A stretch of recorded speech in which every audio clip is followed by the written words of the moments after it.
Let's talk about how imagery is made in astronomy. The particular examples will be from the Hubble Space Telescope, images that are familiar to many people. But the principles here apply to making color images from any telescope, including ground-based telescopes or a hobbyist telescope that an amateur astronomer may use. Color imagery is one of the greatest products of astronomy because the images are visceral. They stick in the mind and they stick in the heart, and they summon up worlds that we may never visit. Color imagery from something like the Space Telescope is made quite differently from the color image on your TV or your phone. There, different pixels are addressed by the different colors, red, green, and blue, simultaneously, and the eye pieces together that information. In an astronomical telescope, the light is filtered, so colored glass, red, green, blue, or some other color, is placed in the light path of the telescope, and the detector only receives light of that color. So sequentially, with a series of exposures, light of the different colors is received. Those separate images, one each in a different color, must then be combined afterwards in a computer to produce a full color image. The important thing about Hubble imagery is that the color imaging is exact and astronomically correct. You could assign any color you want to an image taken through a filter and make lurid false color images. In fact, for X-ray and radio astronomy, which is dealing with invisible waves, you have to assign artificial and false colors to the data. There's no other way to see it. But for visual imagery in astronomy, professional astronomers appreciate that the Hubble Space Telescope project chose not to use lurid color tables or false colors, but try and represent the colors as close to the way you would see them, if your eyes could be so sensitive. We can go through the series of steps by which a beautiful true color image is made with Hubble imaging or any other telescope. The example being used here is the gorgeous image called Pillars of Creation, a region of star formation. The first thing to realize is that the smooth, seamless, and often very large image that you see on your computer screen was probably pieced together from subtiles or mosaicked. The individual detectors, or CCDs, on the Hubble Space Telescope have gaps between them, and those gaps have to be removed to produce a seamless image with no gaps or tracks or lines in between. Each individual image is essentially not in color. It's a black and white image in grayscale, where the light varies from black to white. It is taken through a color filter, so we can assign a wavelength to the data that records intensity. Hubble images are quite ugly in their raw form, as you can see here. Basically, the reason is that cosmic rays, high-energy particles that reach the Earth's atmosphere but don't reach the Earth's surface, are abundant in Earth orbit, and so Hubble's detectors suffer many, many interactions with cosmic rays, rivaling the interactions they suffer with astronomical photons from the distant universe. What this looks like in the raw image is a blizzard of dots and specks and even some horizontal tracks representing cosmic ray interactions in the silicon. This is noise. These are ugly artifacts that we want to get rid of before we can even approach a nice image. The way to do this is to take multiple sequential observations with the same exposure time, and then filter these for the cosmic rays which never occur in the same place on the silicon surface. In practice, 3 to 5, usually an odd number of images, is sufficient to get rid of 99 or 99.9% of all the cosmic rays, cleaning up the image wonderfully. Of course, by adding together the separate images, you also benefit from the sum of the exposure time of the individual exposures, reaching even deeper into the sky. There are other artifacts on these images. Around the edges you can see noisy regions which represent the way the data is scanned out of the CCD. Those must be clipped off to make a clean image. The next correction is quite subtle, and the average person might not notice it, but the Hubble optics are not perfect. They do distort the geometric grid of positions on the sky, and that distortion must be taken out. So the image is remapped to produce perfectly two-dimensional images of angles on the sky.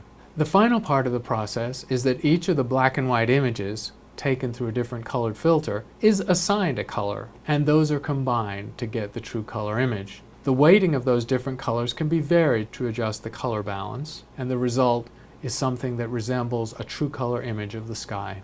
This image, the Pillars of Creation, was created for a press release by Jeff Hester, who works up the road from me at the Arizona State University. And the methods he used were so popular and so effective that they were adopted by many other researchers. And so routinely, Hubble images of any region of the sky taken through separate color filters are combined in this way to produce true color images. The Hubble project releases new sets of images in their public data virtually weekly, and they collect the best of them into treasury collections that form the most spectacular images that you will typically find in planetarium shows and on the screensavers. Everyone has their favorite Hubble images. I can share some of my favorite with you, but you may have your own.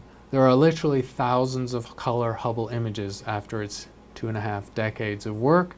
They cover everything from the nearby solar system to galaxies at the dawn of time.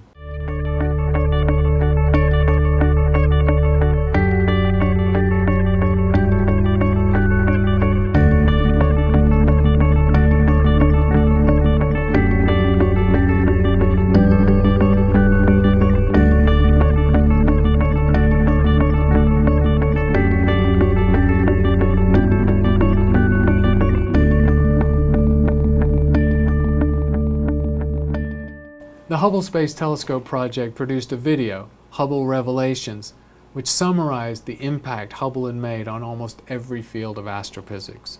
A truly impressive legacy for a telescope which, remember, is not even in the top 50 in terms of the size of its primary mirror. Discovery, go for Hubble release. The first of NASA's great observatories is now on station at 330 nautical miles above the Earth. Thank you very much for the ride.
The color imagery you see from Hubble Space Telescope and other large ground-based telescopes is not just eye candy.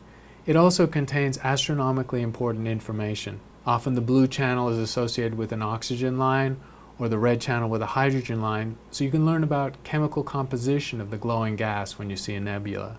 Hubble has produced many of these gorgeous images over its 2+ decades in operation, and it's meaningful that they not only provide an aesthetic experience, but a scientific experience as well.